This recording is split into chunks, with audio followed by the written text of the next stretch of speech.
companheira de trabalho social, professora Rosana. O doutor Edivaldo, esposo dela, e um prazer conhecê-los. Então, a minha história, eu sou uma pessoa que eu vivi desafios desde a minha juventude. Muito jovem, com 18 anos, eu perguntei a meu pai que eu queria fazer um curso superior e minha cidade não tinha. Eu sou de Patrocínio, interior de Minas. E o meu pai, então, disse o seguinte, que filha dele só saía de casa para se casar. E que, se eu quisesse estudar, que eu fizesse o curso normal para ser professora, assim como as minhas irmãs mais velhas já tinham feito, e que só meus irmãos poderiam sair da cidade para estudar. E eu falei, pai, me dê outra opção.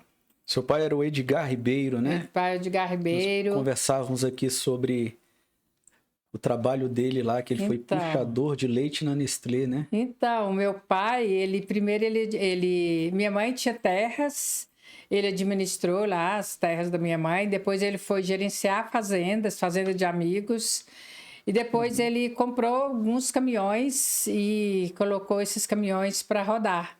Ele tinha alguns motoristas e ele também era um dos motoristas. Eu, inclusive, viajei com meu pai na boleia de um caminhão. É mesmo? Ele ia para Ibiá, levava esse leite da cidade de Patrocínio para Ibiá. Tinha o leite que puxava de fazenda para a cidade de Patrocínio e o que saía da cidade para a fábrica em Ibiá. E meu primeiro emprego, então, foi na Nestlé. Por causa desta, eu fui com ele uma vez e me encantei com aquela fábrica enorme e pedi para ele que arrumasse o emprego ali para mim. Eu tinha 18 anos e ele conseguiu, e foi meu primeiro emprego. Mas nisso eu já tinha feito o concurso do Banco do Brasil e fui chamada. Mas o que o meu pai disse, então, quando eu pedi para sair de casa? Ele falou, a outra opção, ele pensou e disse... trabalhar no Banco do Brasil. E eu fiquei toda feliz. Só que quando eu fui no banco para saber quando ia ter concurso, o banco não aceitava mulheres. E foi uma decepção muito grande. Só que Deus foi tão maravilhoso comigo que no ano seguinte o banco abriu para mulheres. Eu estudei muito, mas eu não passei. Estudei mais ainda e passei na segunda vez. Foi um desafio, porque eu entrei num banco, numa empresa muito machista. Tanto é que não entrava mulheres ali, eu fui do segundo concurso. Então, nós enfrentamos, na minha carreira, muitos desafios. Eu tinha que mostrar que eu era muito melhor que os homens. Eu trabalhava dobrado, eu entrava às 18 horas, saía 23 horas, porque eu tinha que mostrar serviço. Eu precisava conquistar meu espaço, entendeu? E graças a Deus eu conquistei. Trabalhei ali 28 anos, fiz uma carreira brilhante, mas eu decidi deixar essa carreira de lado para construir o hospital. Então, aí entra a história da sua filhinha Rebeca, né? Que você a perde com 2 anos de idade, com câncer. Então, em 94, minha filha nasceu. Com 6 meses, eu percebi que alguma coisa era diferente o olhar dela. Eu já tinha outros 2 filhos e ela tinha um olhar diferente. De vez em quando, o olhar dela dava um puxadinho diferente. E aquele movimento era diferente e acontecia eventualmente. Então, quando eu levava o médico não via. Eu via, porque eu estava com ela 24 horas. E aí, um dia, eu pedi um médico. O senhor pode pedir uma tomografia? O meu coração diz que tem alguma coisa. O médico foi até meio grosseiro comigo. Ele disse que eu estava querendo ensiná-lo a fazer medicina, porque ele estava me dizendo que a minha filha não tinha nada. Ele falou, mas eu peço para a senhora. E pediu, e tinha lá uma lesão no sistema nervoso central. Ela tinha um tumorzinho no sistema nervoso central. Então, o tumor não se sabia naquele momento se era maligno ou benigno, mas onde ele estava era tão grave que se tornava assim, inviável a cura, o tratamento. Não tinha como chegar ali sem trazer lesões irreversíveis. Eu fui para São Paulo, foi feito um tratamento em São Paulo de uma introdução de braquiterapias, que são uns cristais radioativos que colocaram no tumor. essa introdução trouxe uma lesão, ela ficou com o lado esquerdo paralisado, mas todo o prognóstico era que a minha filha não sobreviveria. O tempo máximo de vida, 1 ano. E foi realmente, ela sobreviveu mais 1 ano. Eu voltei para Brasília, onde o tratamento aconteceu dentro do hospital de base. Foi aí que começou toda a história de luta, porque o hospital de base ele não tinha foco na criança, era um andar de pediatria, todos os demais andares de adulto. Então, tudo ali era para o adulto. A criança era se sobrar vaga, a fila, às vezes eu estava na fila com ela para uma tomografia, se chegasse um politraumatizado, ele entrava na frente dela. Se chegasse uma pessoa com AVC, passava na frente dela. E isso nós vimos todo o tempo. E as dificuldades. E você começou a observar tudo isso? Eu comecei a observar e comecei a questionar. Comecei a dar trabalho para o povo. Dar trabalho para quem chefiava, dar trabalho para quem... Mas, ao mesmo tempo, do lado dos médicos, porque os médicos gostavam das minhas interferências. Por que isso? Por que não isso? E aí chegou um momento que, quando foi dado o prognóstico, a minha filha não tinha mais o que fazer por ela, ela entrou em coma, ela ficou 2 meses em coma, eu a levei para casa, porque no público, quando entra em coma, leva para casa, porque ele precisa de um leito, ela dá uma despesa para o Estado, então eles deram alta e eu fui para casa com a minha filha. Aí entra a Abrace, não é isso? Isso. E aí, no ano seguinte, eu fui convidada para presidir a Abrace, que é uma instituição que assiste crianças com câncer aqui em Brasília. E aí, qual que é a história, Rosana, da Abrace? Como é que se deu? Como é que você foi? Conta um pouquinho pra gente. Então, primeiro eu quero fazer um link com a fala da Hilda. Quando ela fala do meu pai dizia que eu só sairia de casa se fosse para casar. Antes disso, destacar da relevância, da importância de estar nessa mesa, num papo terapêutico, num bate-papo descontraído, falando daquilo que a gente mais ama fazer na vida, não é? A Rosana já era para ter vindo aqui, viu? Era para ter vindo e estou vindo numa oportunidade assim muito rica, que na verdade de compor apenas para falar assim uma pequena fatia dessa minha história de vida no âmbito da educação, mas com o olhar voltado para a Abrace e para o trabalho social que a Hilda desenvolve há 3 décadas. Então é uma alegria enorme reencontrá-la aqui, reencontrá-los. Falar de educação para mim é mesmo terapêutico. E é um papo muito agradável. Então, meu pai não dizia isso para mim, viu, Hilda? Mas eu sei que ele pensava isso. Então, ele não dizia porque eu tinha uma mãe muito valente, eu tenho uma mãe muito valente, que rompeu a vida, ao mundo, em prol dos filhos, e a meta dela era que os filhos estudassem. Era que os filhos avançassem. E eu entendi isso muito pequena. Então, a vida inteira eu só tinha uma meta, estudar. E assim eu fiz. Então, eu não fui impedida de estudar para casar. Casei-me muito nova mesmo, mas já com várias etapas da educação, da caminhada educacional concluída. E a minha história aqui nesse papo, nessa temática, se dá porque eu tenho 33 anos de educação. Eu costumo assim testemunhar que eu cresci para ser professora. E olha que eu tentei sair dessa caminhada, mas tudo convergia para ser professora. E mais do que isso também, e aliado a isso, ser educadora. E há 33 anos eu ingressei, por meio de concurso público, na Secretaria de Educação. E em 2017, retornando de um período de estudo também para doutorado, eu fui, assim, desafiada. A Hilda falou no início que ela vive de desafios. E eu penso que essa é mesmo uma grande motivação para a vida, para todos nós. Ser desafiado e aceitar o desafio, não é? Desafiar o próprio desafio.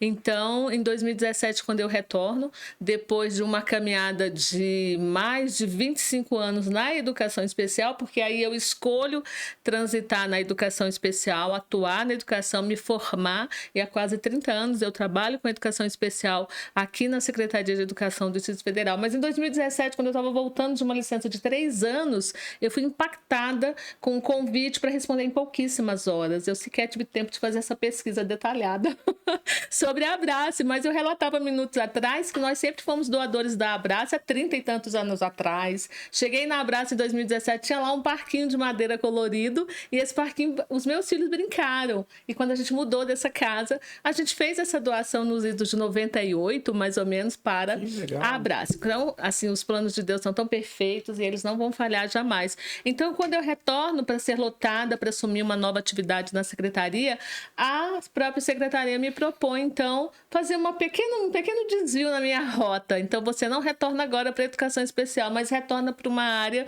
que é para o atendimento das crianças em tratamento de câncer e outras patologias relacionadas.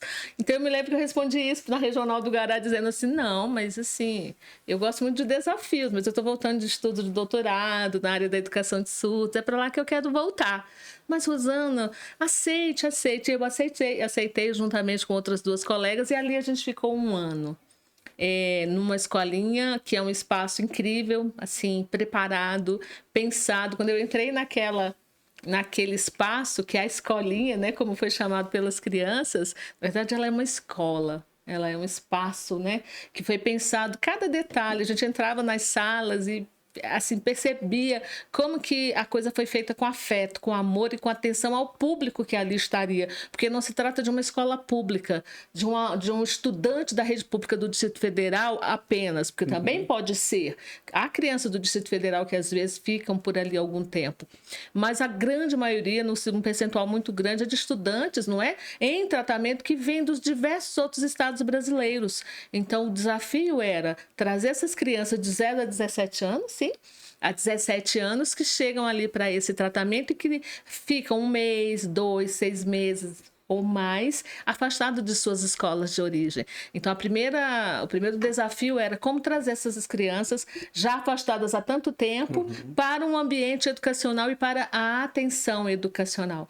E foi um projeto, eu costumo dizer que, para além da atividade profissional, foi um trabalho muito gratificante, porque você não lida apenas com o estudante que está ali, você lida com o indivíduo, com uma pessoa, com uma criança, com um bebê, com um adolescente, com um jovem que tem sonhos, mas que estão ali, a exemplo do que ela deu, com medo de morrer. Porque a doença, enfim, ela traz esse sentimento de que a morte talvez seja o meu primeiro encontro, mas nós estivemos ali por cerca de 1 ano, acolhendo e desenvolvendo projetos que foram além do nosso escopo, porque eu sou professora de língua portuguesa, de língua espanhola, também especialista na área da educação especial, mas ali não era apenas aluno da educação especial, e olha que nós tínhamos até criança surda ali, o que me deixou muito à vontade. Então, o meu encontro com a Hilda nessa experiência magnífica foi de contribuir na área da educação com a criança em tratamento, passando por todas as lutas e dificuldades juntamente com suas famílias, sua mãe, uma avó, uma tia ficam com eles, e resgatar a alegria, porque a escola é um lugar de sonhos para toda criança, eu não tenho dúvida alguma. Sim. E a gente viu as crianças ali sonhando, se divertindo, brincando. Outro dia eu enviei até fotos para a Hilda, onde uma tirava a peruca, colocava a peruca em mim. Legal. E ficava careca e deixava a peruca. E a gente foi tentando trazer normalidade no lugar que é a escola, que é um lugar, o próprio Rubem Alves diz isso, né?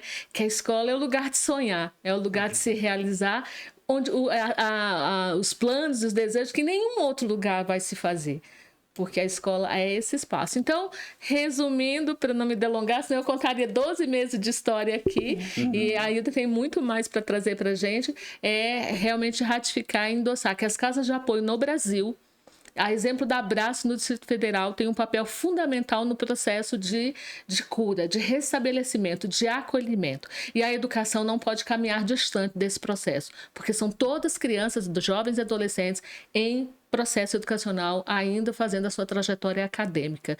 Então, hoje, meu grande desejo é ver o Brasil dando especial atenção ao atendimento domiciliar e hospitalar nesse país, com todas as atenções, diretrizes e empenho que essas crianças merecem em todo o país. Que belo. Agora eu achei, assim, vocês falando com tanta paixão. E aí eu queria falar contigo, doutor Edival, sobre essa coisa da paixão com vocação. Como é que a gente transita com isso aí? Boa noite, Wellington. Boa noite, doutora Hilda, professora Rosana. Bom, é algo que me move muito. Eu, na década de 80, trabalhei numa empresa por 10 anos e eu via muito nos treinamentos que se você quiser manter uma pessoa motivada, você a mantém desafiada.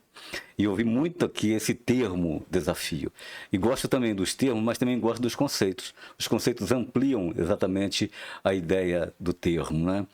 Então, um desafio. O que é um desafio? É um estímulo.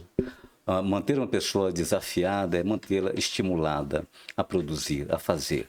Então, eu escrevi ouvindo a professora Hilda falar dos seus registros, da sua história, a professora Rosana também, me lembrei de uma frase que eu escrevi, que ela diz assim, que todo dia você tem um reencontro com a sua história, mas um encontro com seus sonhos.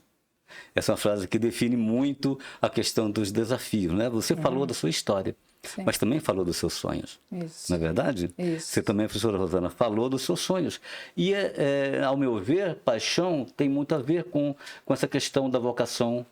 E a vocação, para mim, tem muito a ver com propósitos. Então, se você encontrar motivos para ter propósito, você encontra motivos para fazer as coisas acontecerem, não só apenas existir.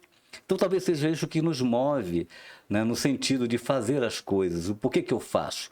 Por que eu estou envolvido com isso? O que me desafia? E por que me desafia? É porque, certamente, nós, como educadores, como criadores de oportunidade, criadores de sonhos, a gente ainda acredita.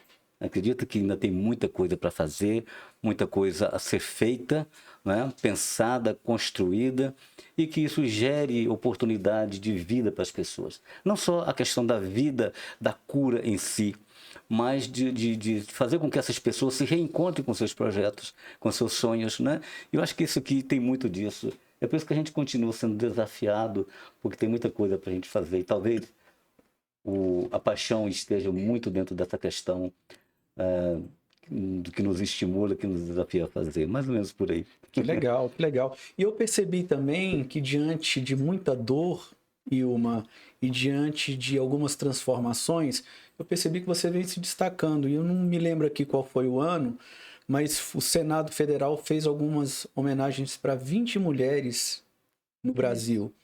E 3 foram de Brasília, que foram a Michele Bolsonaro, Flávia Arruda e a Hilda. Como é que foi isso? Então, esse trabalho, quando o doutor aqui fala da motivação, quando a gente encontra um sentido no que está fazendo, você tem a motivação, não é?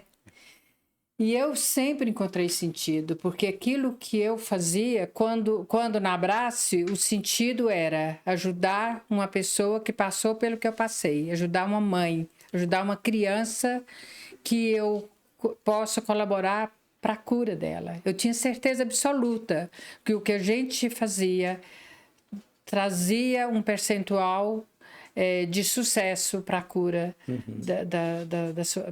da cura do câncer. E então isso era um sentido, isso me motivava, isso me engrandecia como pessoa. E quando eu cheguei na secretaria do GDF, foram 5 pastas em umas que eu passei quando eu deixei a instituição em 2017. Era uma secretaria que englobava trabalho, desenvolvimento social, mulheres, igualdade racial e direitos humanos. Eu falo que eram as minorias. Uhum. As minorias todas estavam ali. Os desempregados, as pessoas em exclusão social, as pessoas vítimas de violência, as mulheres, né? As pessoas com todos os problemas que nós temos ainda de de igualdade racial, né, do LGBT, então, enfim, toda a parte de direitos humanos. E aí isso tudo foi um reconhecimento, e no MEC também eu fui a secretária que cuidou da política da educação de surdos, da educação especial. Enfim, a minha vida, minha trajetória é em benefício do próximo. Eu não faço nada que não seja motivador. Eu não aceito um convite se ele não fizer a diferença na vida de alguém. Então, eu deixei o banco para conduzir esse projeto. O banco, ele deixou de fazer a diferença para mim naquele momento. Eu tinha um projeto que salvava vidas. E ali eu cuidava do dinheiro dos outros. Era muito mais humanitário do que o monetário, né? Muito mais, isso mesmo. Então, ele não era motivador como quando eu conheci esse projeto social. Então, ali eu tinha certeza que eu tinha que deixar o banco. A sorte que eu tinha um tempo razoável de trabalho e eu consegui me aposentar. E assim eu consegui me manter para fazer meu trabalho voluntário. E como é que é transformar a dor por meio do amor? Como é que... Você pode dar um conceito para isso? Sim,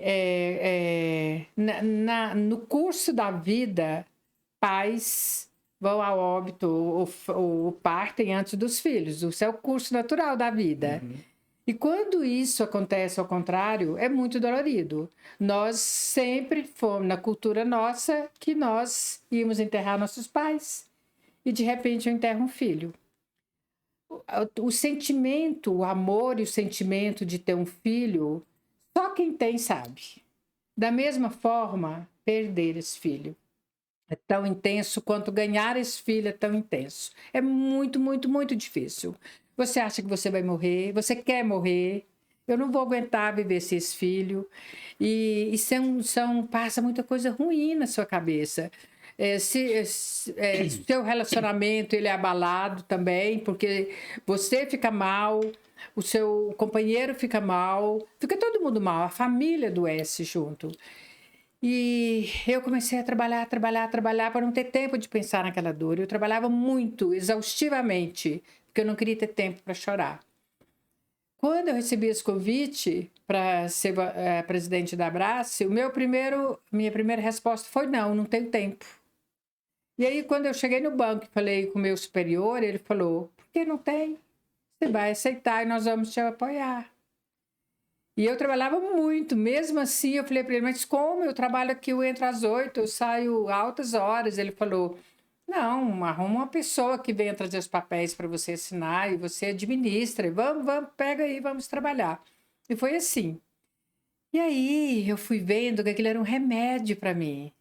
Eu fui para ajudar, mas eu estava sendo ajudada. A cada momento que eu via a diferença que eu fazia na vida de alguém, mais vontade eu tinha para fazer. Então, eu fui dando toda a minha energia, todo o meu amor que eu teria pela minha filha, eu fui colocando naquelas crianças. Eu fui transformando minha dor em amor ao próximo. A cada criança que partia uma criança hoje, chegava 2 da manhã. Então, seja partia por óbito ou partia por cura, sempre chegava mais 1 ou 2. E, então, sempre tinha alguém que precisava do meu trabalho. E aquilo foi me dando uma energia. Eu não tinha tempo, eu passei a me dedicar tanto, que eu passei anos sem ir ao cinema. Nem voltei ainda a ir ao cinema, né? Porque ainda que negócio de Covid, você ainda fica resguardando, né? Mas eu passei mais de 20 anos sem ir ao cinema, porque se eu fosse ao cinema, eu ia perder tempo. Eu poderia estar pensando em algum projeto. Eu poderia estar escrevendo alguns projetos. Eu poderia estar analisando algum relatório. Eu tinha muita coisa para fazer e eu não tinha tempo para me divertir. Não deveria ser assim, mas eu fiz isso e não me arrependo, porque deu tudo certo, né? E, então, assim, transformar a dor em amor é isso. Em vez de você se entregar à depressão, se entregar a essa dor que sangra, você transformá-la em algo maior, em benefício do outro. Sempre terá alguma coisa para você fazer. Não precisa ser na área... Pode ser na área do meio ambiente, na área de proteção dos animais, idosos, enfim, na cultura, esporte, educação. Muita coisa tem para fazer. A gente tem muito o que fazer em prol do outro. Que legal. E Rosana, como é que é esse papel da educação especial dentro desse processo de transformação?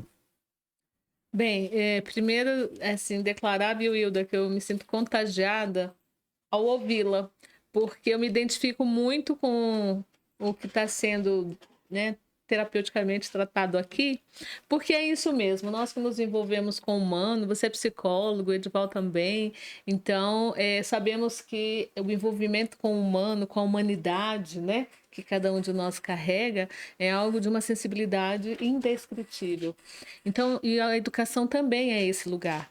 E por que dessa relação tão alinhada com tudo que a Hilda traz para nós nessa noite? É porque eu tenho uma história muito próxima com o social, com o outro. Então, a educação especial, já por si só, é essa modalidade, não é? Da educação que traz para perto do professor e de todos os que ali atuam pessoas importantes, especiais, em razão da sua condição na vida.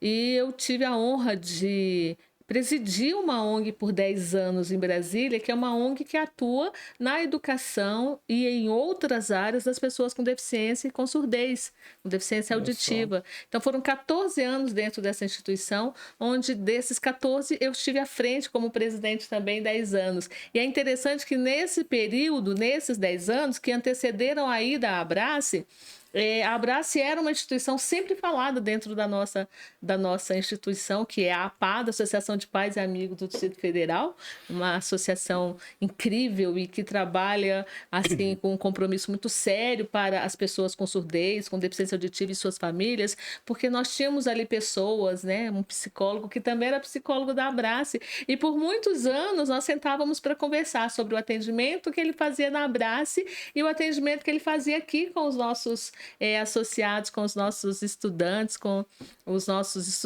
surdos ali na APADA. E isso tudo vai fazendo uma cadeia, uma rede de envolvimento para além dos chamados networking, né?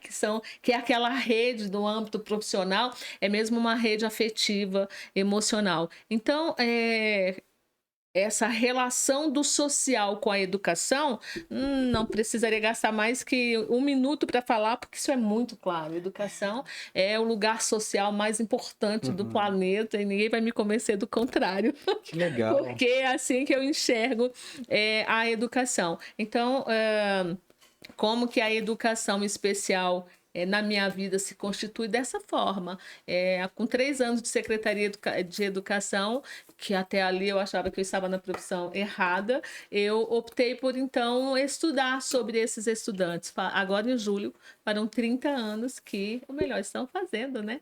Que eu estou envolvida com essa área e me dediquei, continuo hoje atuando, né? Em vez de me aposentar, quase que publicando aí a minha aposentadoria na Secretaria de Educação, mas com um propósito muito grande de permanecer, seguir atuando e sendo útil ao próximo, porque é assim que você se engrandece, é assim que você se sente útil. E quando o professor Edival fala de paixão, eu acho que é isso que vocês percebem, não é? Você citou há pouco que o falar de pessoas como Hilda, como Rosana e como tantos profissionais que estão nesse país e que a gente se relaciona e conhece, é essa motivação que gera paixão e que gera ação. Então, não consigo pensar, atuar. Eu trabalho muito, eu acho que é um pouco dessa realidade, não é, Hilda? Quem está nesse lugar não trabalha pouco. Porque as demandas são tantos precisando, não é, dessas ações. A minha mãe costuma brincar que nesse período de pandemia ela quase pirou, porque ela estava na minha casa e não entendia como que eu trabalhava de 7 às 8, às 10, às 11, com a Hilda, inclusive. E ela dizia, eu não consigo entender, trabalhar tanto dessa forma. Mas eu só tolero porque eu vejo que você é apaixonada pelo que faz. E é isso. A síndrome da segunda-feira, há muitos anos, não me acomete. Eu já vivi também. Mas quando dá domingo, eu estou feliz porque eu vou retornar a trabalhar às 7 da manhã. E aí a gente ouve falar muito em transformação. Doutor Edival Jacinto, como que a educação transforma? Essa é uma boa pergunta. E eu não me preparei, eu não decorei o Eu te improviso. chutei aqui várias vezes aqui. ó. É verdade. Bom, mas eu quero voltar a uma questão do desafio. E ouvindo a senhora falar dessa questão de como é que eu vou enfrentar isso, eu faço um vínculo entre o desafio e a questão do limite. Isso é muito didático, porque muitas vezes a gente recua diante de um desafio, criando uma desculpa do limite. Percebe? Então, muitas vezes a gente deixa de enfrentar um desafio, se escudando, se ancorando em alguns limites. O que é um limite? Muitas vezes é uma desculpa que a gente encontra para não aceitar o desafio. Isso é muito pedagógico, né? E a gente fala muito isso na educação. São professores que às vezes chegam no limite e eles vão dizer muito nitidamente: olha, eu gostaria muito de fazer muito mais do que isso, mas eu cheguei no meu limite. Então, romper o limite é algo fantástico, maravilhoso. Por isso que a educação é transformadora, porque ela se propõe a modificar. Quando eu falo de transformar, eu falo de modificar. Eu falo de quebrar parâmetros, paradigmas, de entrar num processo da disrupção. O que é isso? Percebe? Então, é um desafio a gente pensar no que fazer, quando a gente não sabe o que fazer. É criar um rito de passagem que seja muito substancial, porque no nosso fazer não cabe alguma coisa muito transitória, né? Porque o tempo é rápido, então a gente precisa estar muito preparado para isso. E aí eu penso que a educação gera essa transformação a partir da identificação do meu limite. Acho isso muito legal. Você gostou? Você gostou? Sim. Eu acho que a questão, quando eu identifico um limite, eu não posso aceitá-lo, porque senão eu entro naquela coisa chamada zona de conforto. Isso é um perigo. Então, educação, para mim, professor, transformação é a ação que me motiva a fazer para ver o outro melhor. É sair do meu vício da repetição, buscar crescer, melhorar aquilo que eu tenho para melhorar para o outro, né? E isso eu acho que faz parte desse contexto, é por aí. Legal. E doutora Hilda, nessa sua transformação, ela também passa e transita pela educação, né? Qual que é a sua história com a educação? Ela vem já dentro da Abrace, né? Quando eu decidi fazer a escolinha lá dentro, né? Uma criança me deu uma mãozinha um dia e disse: tia, sabia que eu vou morrer? Eu falei: mas eu também vou morrer. Ele tinha uns 7 anos. Ele disse: não, tia, você não está entendendo, eu vou morrer de câncer, porque minha mãe me tirou da escola. Ele veio de uma região aqui da Bahia, eu não me lembro se era área rural ou interior, mas era uma região inóspita e tal.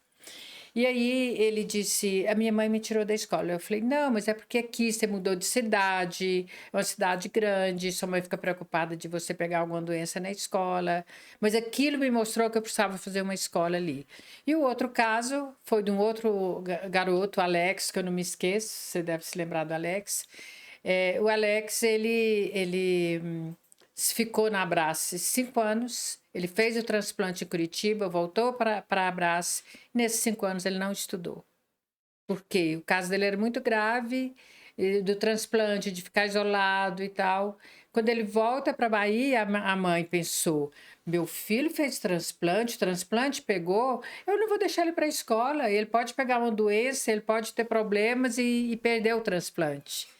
E ele volta com 9 anos de idade, analfabeto, com outro câncer. E aí eu fiquei muito chocada de pensar que o Alex passou 5 anos conosco e mais 4 com a família dele, e ele continuava sem frequentar uma escola. E aí eu vi, ali eu tinha certeza da necessidade de uma escola dentro da Abrace.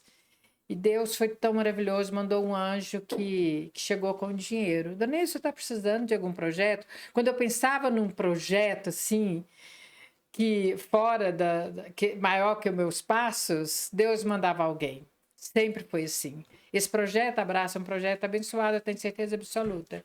E aí chegou um avô que tinha perdido o filho com o neto e falou: Dona Hilda, eu queria ajudar voluntário, o seu Maurício, ele era voluntário nosso, e ele perdeu o netinho, a filha dele era médica, com um genro médico, e ele então propôs ele doar um valor e a filha outro valor se eu tivesse um projeto de um valor superior às nossas condições. Eu falei, claro que eu tenho, nós queremos fazer uma escola. E assim nasceu o primeiro recurso que entrou, é claro que foi mais alto, mas foi o incentivo que ele me deu e a gente construiu a escola.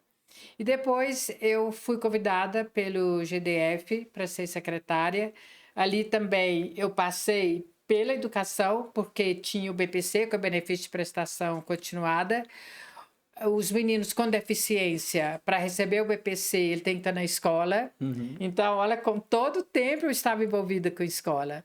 E aí, quando eu deixo tudo isso, que eu deixo a secretaria, eu sou convidada para ser secretária nacional da educação especial, da educação de surdos, indígenas, dos quilombolas, dos ciganos, e enfim. Eu venho mais uma vez cuidar de pessoas que precisam muito do meu trabalho. E assim, como que se deu a história com o hospital? Então, o hospital foi o seguinte: a minha filha se tratou nos melhores hospitais de São Paulo. No Albert Einstein, por exemplo, tinha um piano num espaço assim enorme com uma cafeteria. Quando eu cheguei em Brasília, que eu conheci o público, né? Que eu não conhecia o público, foi ali que eu conheci. Eu falei, meu Deus, por que que eu podia ter tudo aquilo em São Paulo e essas crianças não podem ter o mesmo aqui? E comecei a desejar isso para aquelas crianças. E aí, quando eu fui, a cada dia que passava que a minha filha tinha muito mais prejuízos do que ganhos ali dentro, a equipe médica é maravilhosa. Os médicos são especialistas, a equipe técnica, enfermeiros, auxiliares de enfermagem, são todos maravilhosos. A estrutura hospitalar que era deficiente. Por exemplo, tinha um dia que eu não tinha onde tomar banho. O chuveiro da enfermaria que eu estava queimado, não tinha chuveiro. As mães da enfermaria ao lado falavam, não, você não vai tomar banho aqui não, você vai pegar câncer no meu filho. Então, eu não tinha como tomar banho. Várias coisas eu vi. Os vidros das janelas eram quebrados, a gente quase morria de frio à noite. E aí, quando eu tentava pegar dois Você lençóis... com a sua filha. Quando eu tentava pegar 2 lençóis para me embrulhar à noite, vinha uma pessoa e falava, não, você só pode pegar um. Eu falava, mas eu estou passando muito frio à noite. Não, é só um, senão falta para outro. Então, foi assim que eu passei. E aí eu falei, vou tirar essas crianças aqui de dentro.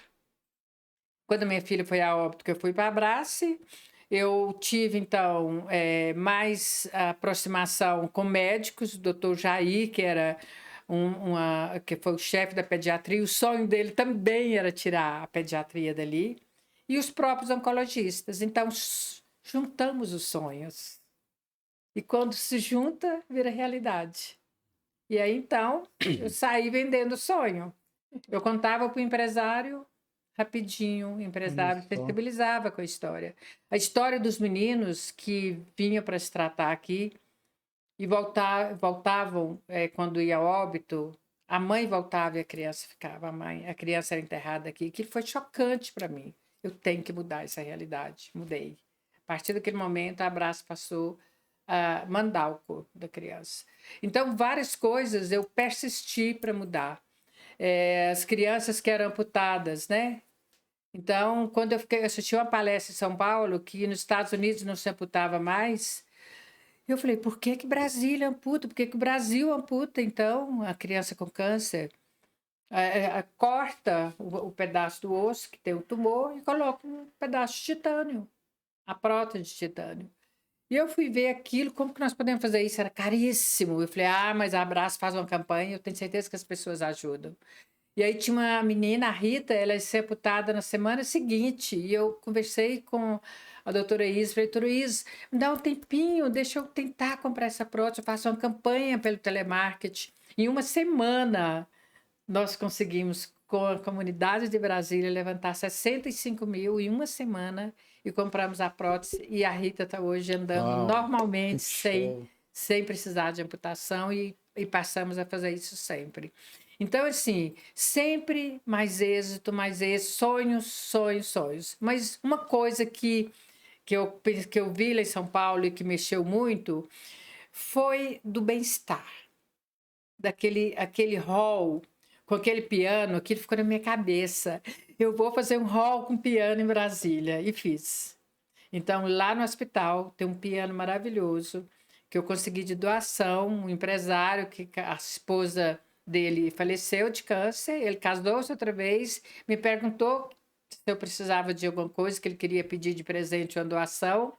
Eu disse para ele que queria comprar um piano e veio exatamente o valor que ele pediu para as pessoas doarem, foi exatamente o preço do piano na época, R$31 mil. E isso foi há 10 anos atrás. Comprei o melhor piano. Hoje as crianças sempre têm um voluntário, ou às vezes até um profissional, que vai se apresentar. Então, tudo que eu via para criança, que eu sonhava, que eu queria ter para minha, eu fiz no hospital. Acabar com a enfermaria. No base, eu ficava na enfermaria com 5 mães.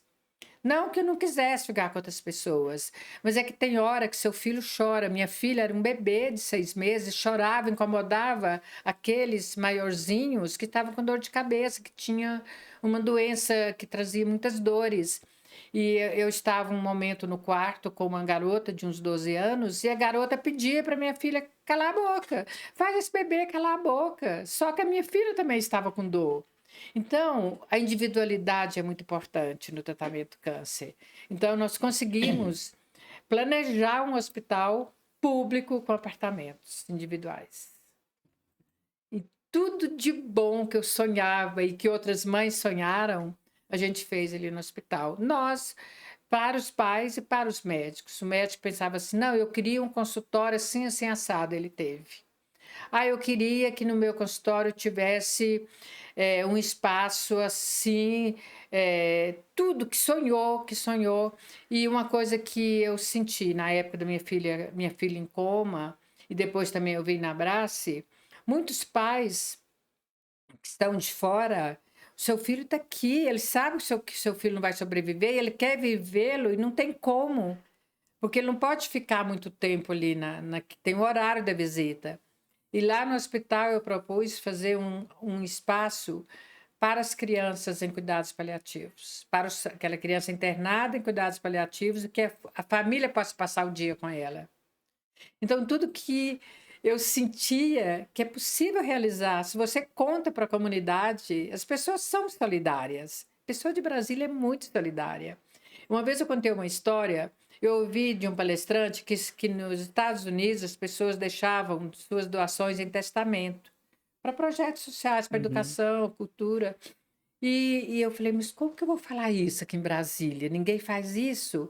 E aí um dia eu dando uma entrevista numa emissora e ele falando da dificuldade de captar recursos, eu falei, é muito difícil. Nos Estados Unidos, por exemplo, é tradicional, é cultural que as pessoas deixem testamento em vida, né, seus bens para obras sociais, para educação, para museus, para meio ambiente, para saúde. Mas no Brasil, infelizmente, não tem. Coisa incrível. As pessoas passaram a fazer isso em Brasília, deixando em testamento doação para o hospital. Então, nós recebemos muitos imóveis na época da construção, muitas doações, todas foram assim, fundamentais para o hospital ser realmente edificado. E todos que contribuíram têm uma placa, nós procuramos a família, como que ela queria que fosse a placa alusiva a essa doação, com todo respeito, com toda gratidão. Eu tenho a maior gratidão às pessoas de Brasília. Nós sonhamos, né? Mas quem ajudou a realizar o sonho foi a coletividade mesmo. Legal. Doutor, tem alguma pergunta para fazer para ela que você gostaria de colocar? Logo após a Rosana também. Não, primeiramente, só gratidão por estar aqui, um momento muito singular para mim, né? E assim, perguntar para a doutora Hilda qual é o seu grande desafio agora. A gente falou de desafios.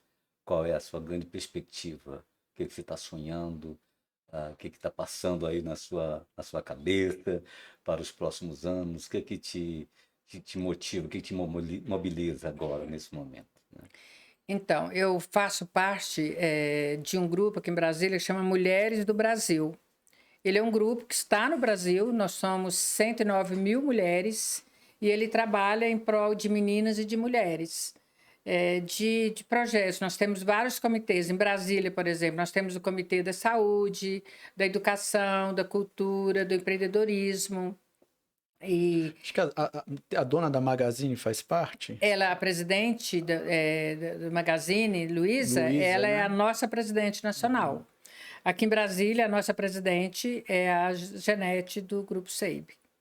Eu sou uma das conselheiras, ela é a presidente do nosso conselho. Então, foi um desafio que o Grupo Mulheres do Brasília me trouxe, que nós tivéssemos mais mulheres na política, que nós incentivássemos mais mulheres na política. Então, o meu nome foi ali trazido, né, pela liderança para que eu também saísse candidata.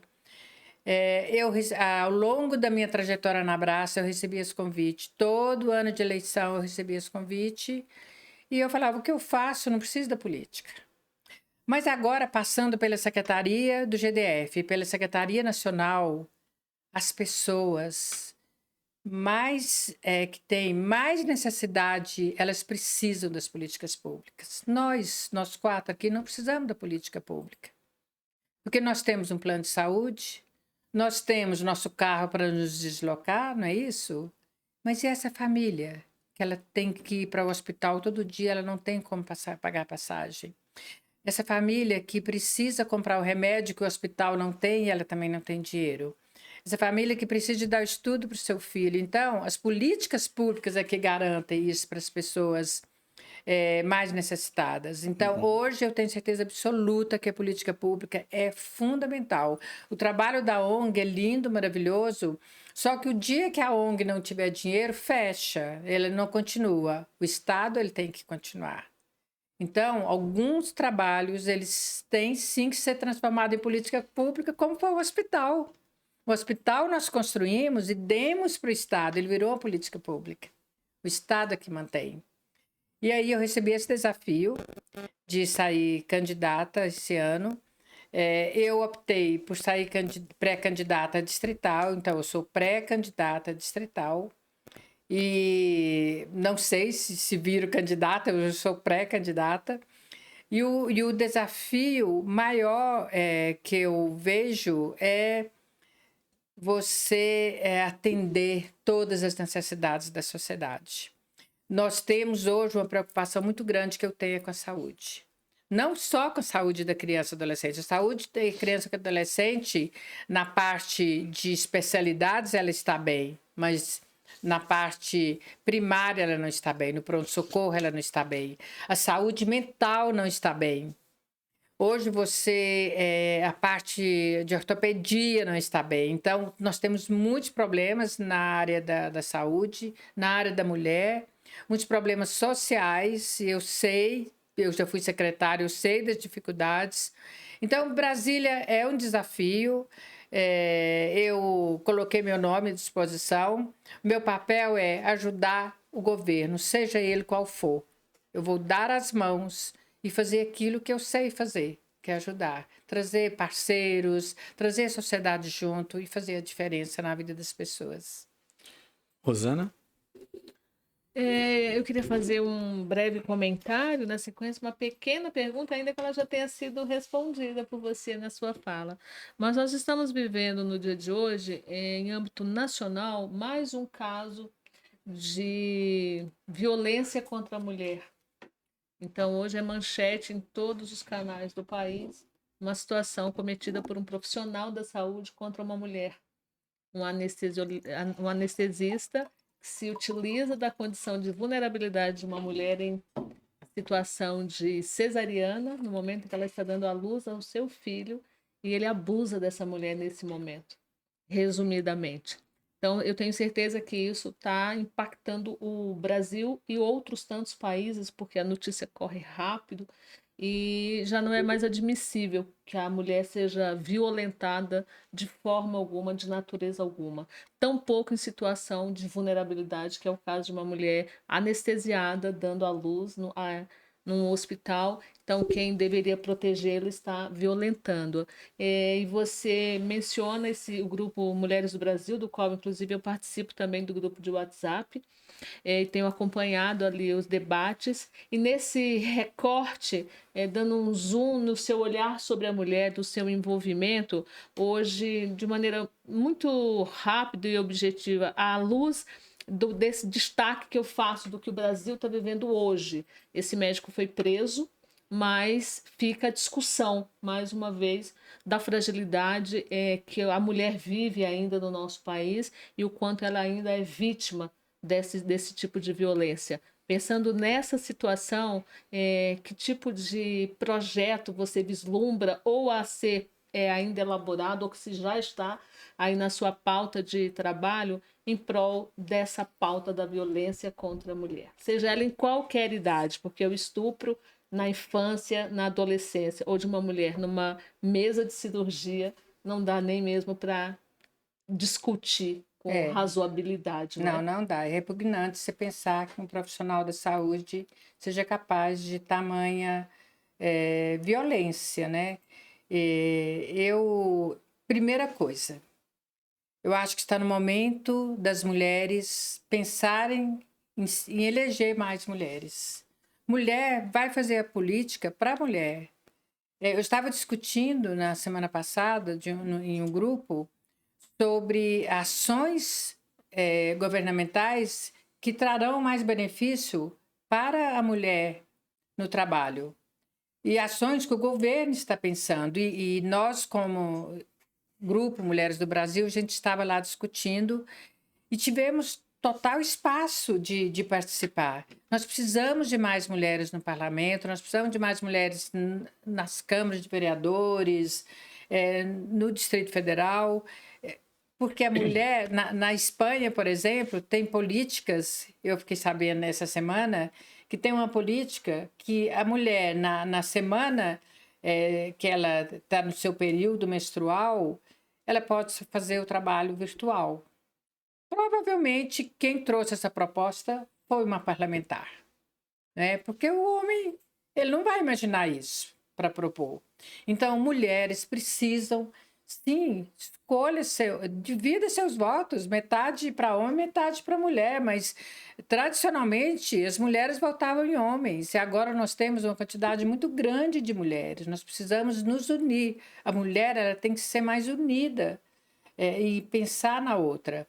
E eu acho que deveria ter uma lei que o marido tem que estar junto com a mulher na hora do parto. Quem vai cuidar dessa mulher? Porque nós só vamos conseguir mudar depois de educar muitos jovens de hoje. Os homens de amanhã serão os homens mais éticos nessa parte, nessa parte do respeito à mulher. Mas, infelizmente, nós temos hoje pessoas despreparadas, né?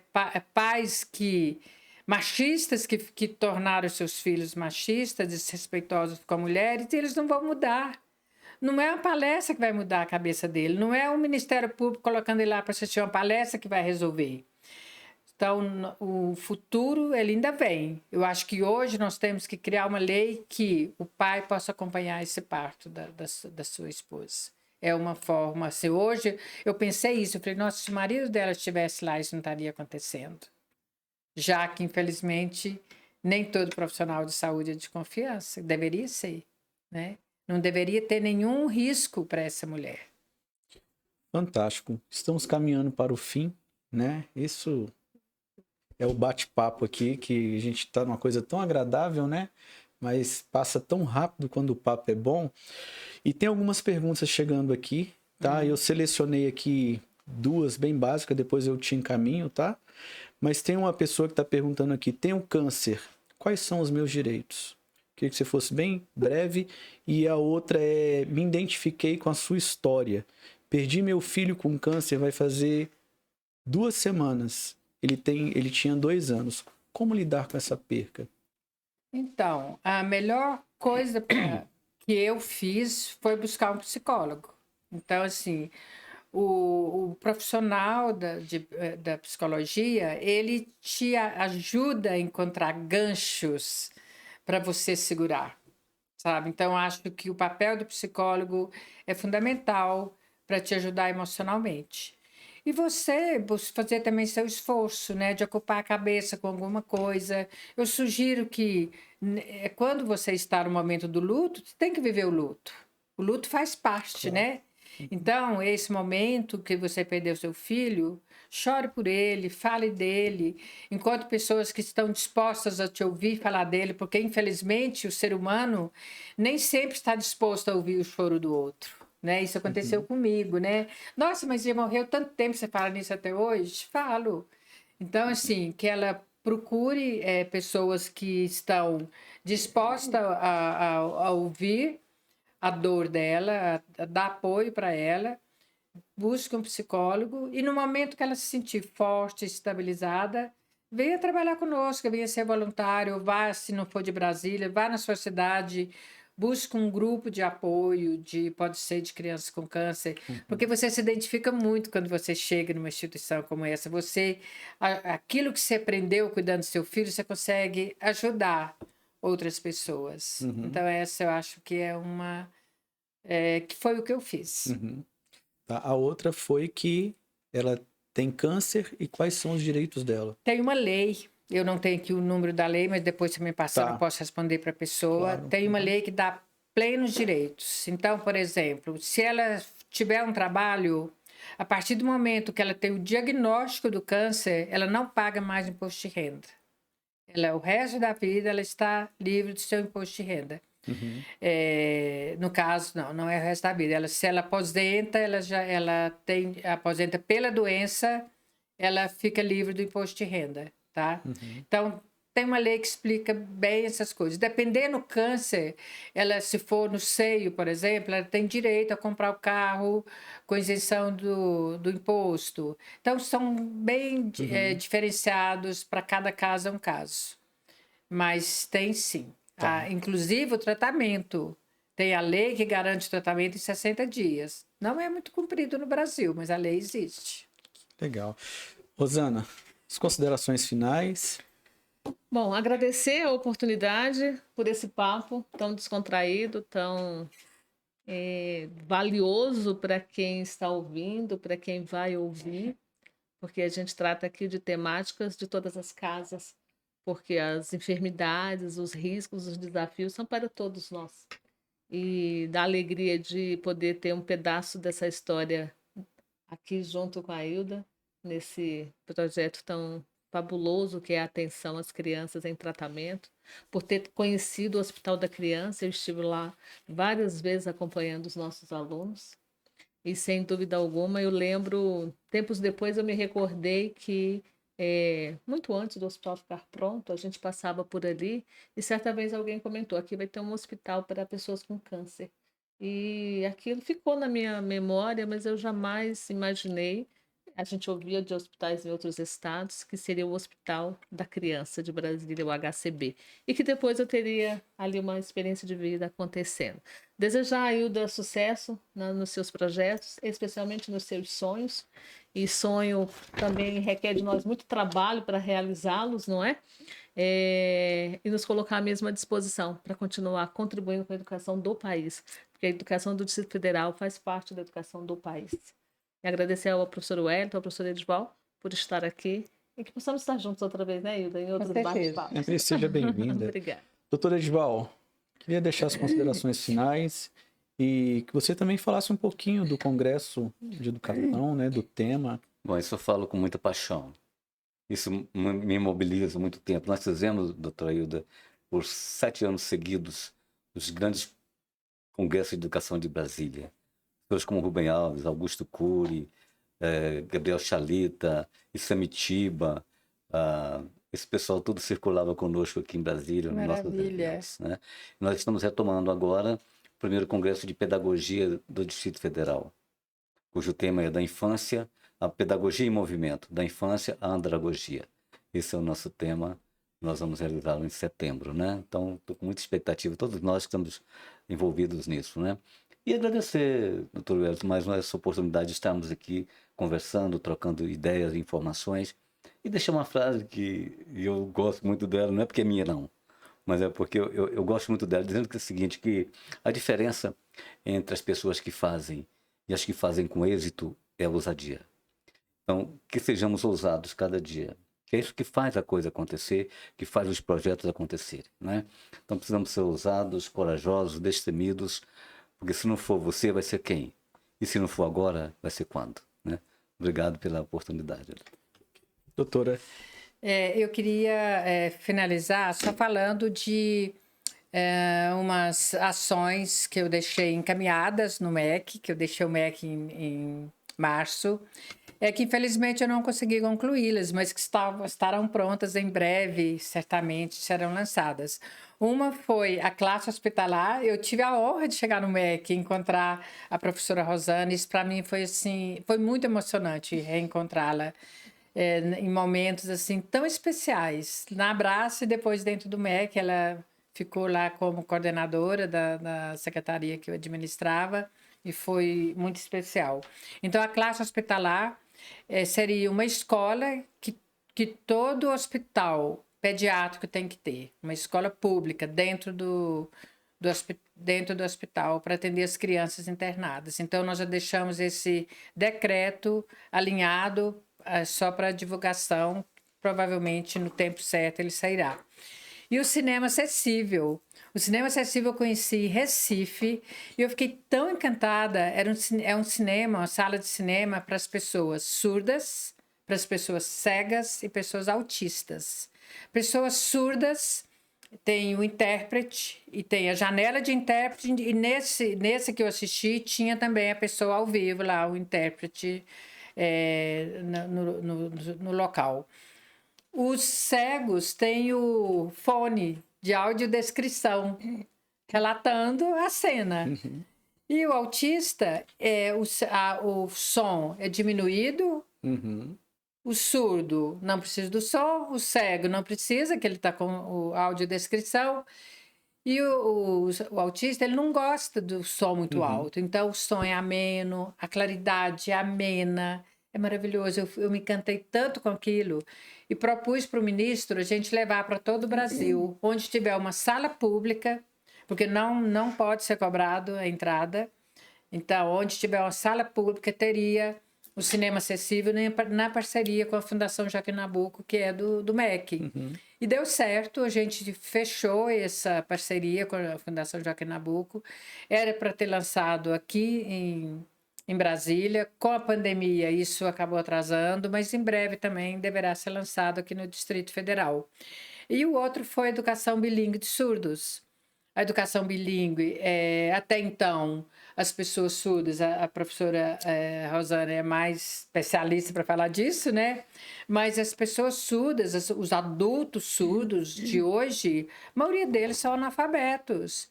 Ele era colocado numa sala de aula com ouvintes, a professora está ali olhando para o quadro, escrevendo. Se ele souber um pouco de leitura labial, ele não consegue fazer porque a professora está de costas. Ele não aprendia nada e era passado de ano, às vezes nem era passado, e analfabeto em português ele ficava, e ele ia aprender alguma coisa de Libras depois, né? Então, com a educação bilíngue de surdos, a proposta a política que vem, ela traz o seguinte: primeiro ele é educado, ele é alfabetizado em Libras e depois em português escrito. Essa foi a política que foi implantada. Eu saí do MEC deixando, foram 20 milhões no ano passado, 25 milhões no ano passado, mas 20 milhões esse ano para investimento nas escolas bilíngues de surdos. Isso para mim assim foi um presente para a comunidade surda que nós conseguimos deixar. Foi algo transformador. Né? Transformador. E onde encontra? Suas redes sociais, seus contatos? Então, é Hilda Pelis, @HildaPelis, meu Instagram. É sempre o Hilda Pelis. Botando Hilda Pelis no Google, acha tudo e me acha. Que legal. Gente, foi um prazer. Transformando a dor por meio do amor. Esse foi mais um papo terapêutico. Boa noite. Eu a todos. agradeço aos professores, agradeço a minha querida professora Rosana. Foi um prazer imenso estar aqui, foi um prazer, uma oportunidade assim de compartilhar essa história, uma história de 27 anos de dor e de amor. Eu agradeço muito a vocês e boa noite a todos, boa noite quem está nos seguindo. É uma honra estar aqui. Um beijo. Foi um prazer, viu? Obrigado Prazer. também. Obrigada.